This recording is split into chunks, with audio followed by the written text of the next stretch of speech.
காங்கிரஸின் தேர்தல் அறிக்கை முஸ்லீம் லீக்கின் முத்திரையை முழுவதுமாக தாங்கி நிற்கிற மாதிரி இருக்குன்னு பிரதமர் நரேந்திர மோடி அவர்கள் பேசியிருக்காரு. அது மட்டும் இல்லாமல் காங்கிரஸினுடைய தேர்தல் அறிக்கையை பார்க்கும்போதே தெரியுது, அவங்க இன்றைய இந்தியாவின் நம்பிக்கை மற்றும் எதிர்பார்ப்பிலிருந்து முழுவதுமாக விலகி இருக்காங்க அப்படின்றது நம்மளால் புரிஞ்சிக்க முடியுது.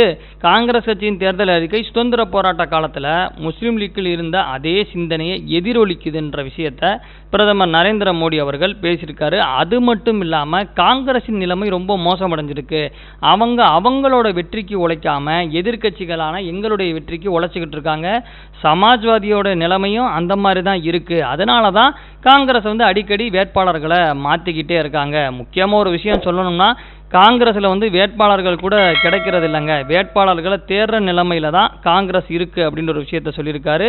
காங்கிரஸினுடைய வலிமை எங்கெங்கே இருக்கோ அங்கேயும் இதே நிலைமை தான் தொடருது அப்படின்னு சொல்லி காங்கிரஸ் மீது அடுக்கடுக்கான குற்றச்சாட்டுகளை பிரதமர் நரேந்திர மோடி அவர்கள் சொல்லியிருக்காரு.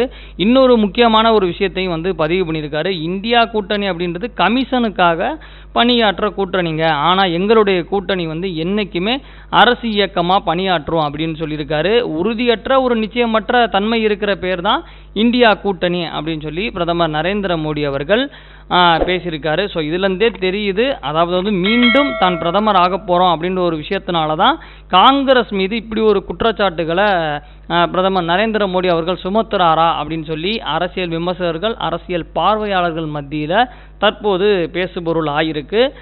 அது மட்டும் இல்லாமல் முக்கியமான விஷயங்களையும் பிரதமர் நரேந்திர மோடி அவர்கள் பதிவு செஞ்சுருக்காரு. அதில் பார்த்தீங்கன்னா எங்களுடைய ஆட்சியில் கோடிக்கணக்கான மக்கள் வறுமையிலேருந்து வெளியே வந்திருக்காங்க அப்படின்ற ஒரு விஷயத்தையும் சொல்லியிருக்காரு. காங்கிரஸ் ஆட்சியில் நாடு பின்னோக்கி தான் சென்றிருக்கு அப்படின்ற ஒரு விஷயத்த முக்கியமாக பிரதமர் நரேந்திர மோடி அவர்கள் பதிவு பண்ணியிருக்காரு.